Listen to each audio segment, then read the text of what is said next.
Dawn کوئسٹو یہ کتاب Miguel نے لکھی تھی۔ اس کے 2 حصوں پر مشتمل ناول ڈان کوئسٹو کو عموماً اور بجا طور پہ دنیا کی عظیم ترین کتاب مانا جاتا ہے۔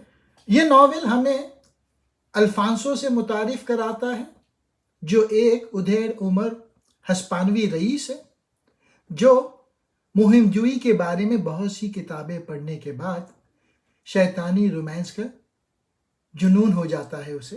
ڈان کوئسٹو کے ساتھ اس کا ایک وفادار سینچو جو مزاحیہ ریلیف فراہم کرتا ہے اور ڈان کوئسٹو کے آئیڈیلزم کو ناکام بناتا ہے۔ اس ناول میں وہ کافی مضحکہ خیز حالات سے گزرتے ہیں۔ یہ ناول حقیقت بمقابلہ فریب کے موضوع کی کھوج کرتا ہے۔ اس ناول میں کردار کی نشو و نما ہوتی ہے۔ ناول کے دوران ڈان کوئسٹو ایک بتدریج تبدیلی سے گزرتا ہے۔ وہ خوش مزاجی کے لمحات کا تجربہ کرتا ہے جہاں وہ اپنے ہی پاگل پن پر سوال اٹھاتا ہے، لیکن آخر کار بہادری اور عزت کے اپنے نظریات پہ قائم رہتا ہے۔ سینچو اس دوران ایک سادہ ذہن کسان سے اپنے خوابوں اور خواہشوں کے ساتھ ایک پیچیدہ کردار میں تبدیل ہوتا ہے۔ ڈان کوئسٹو کا ادب ثقافت پر گہرا اثر چھوڑ گیا ہے، جس سے لاتعداد تشریحات اور فن کے کاموں کو متاثر کیا ہے۔ مجموعی طور پہ ڈان کوئسٹو ایک لازوال شاہکار ہے جو اپنے مزاح، ذہانت اور انسانی حالات کی بصیرت سے قارئین کو مسحور کرتا ہے۔ یہ تخیل کی طاقت، معنی کی جستجو اور مذموم دنیا میں آئیڈیلزم کی پائیدار اپیل کی ایک پرجوش تحقیق ہے۔ ہماری دنیا کسی بھی موقع پر دیوانگی یا احمق پن کا موضوع بے محل نہیں ہوا۔ سکندر اعظم دیوانہ تھا، ہٹلر دیوانہ تھا، اور ایک حد تک برطانیہ کی ملکہ مارگریٹ تھریچر بھی۔ اگر یہ کتاب 2003 میں لکھی گئی ہوتی تو غالباً مصنف نے امریکی صدر بش کو بھی اسی فہرست میں شامل کیا ہوتا۔ 39 کتاب ہے دنیا کی ہم آہنگی، انگلش میں کہتے ہیں دا harmony of the world.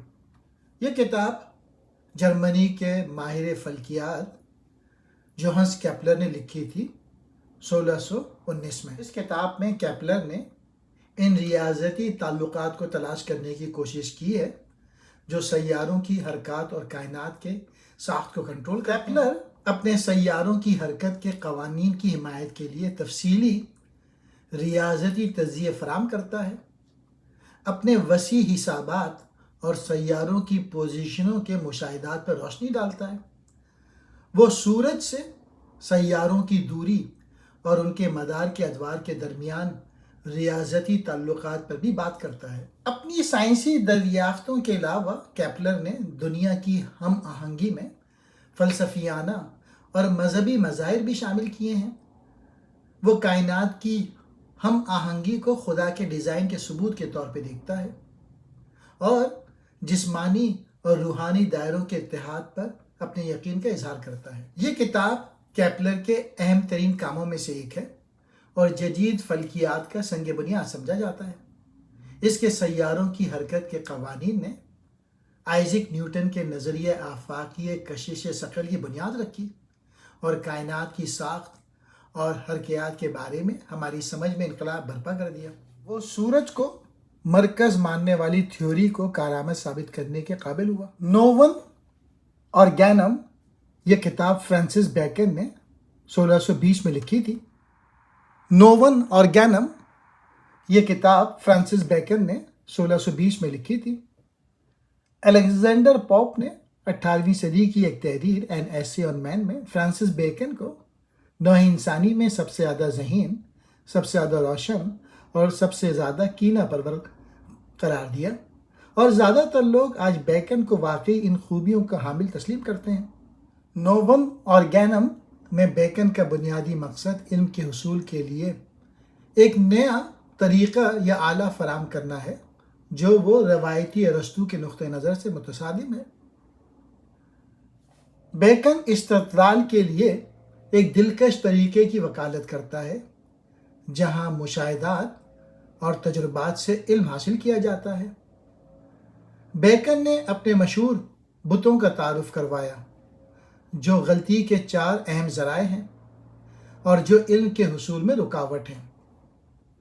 Number 1، قبیلے کا بت یعنی انسانی فطرت۔ دوسرا ہے انفرادی تعصبات۔ تیسرا ہے زبان اور مواصلات یعنی کمیونیکیشن میں پرابلم۔ اور چوتھا ہے فلسفیانہ نظام اور عقیدے جو کہ رکاوٹ بنتے ہیں۔ بیکن منظم تجربات اور تجرباتی اعداد و شمار کو جمع کرنے کی اہمیت پہ بھی زور دیتا ہے۔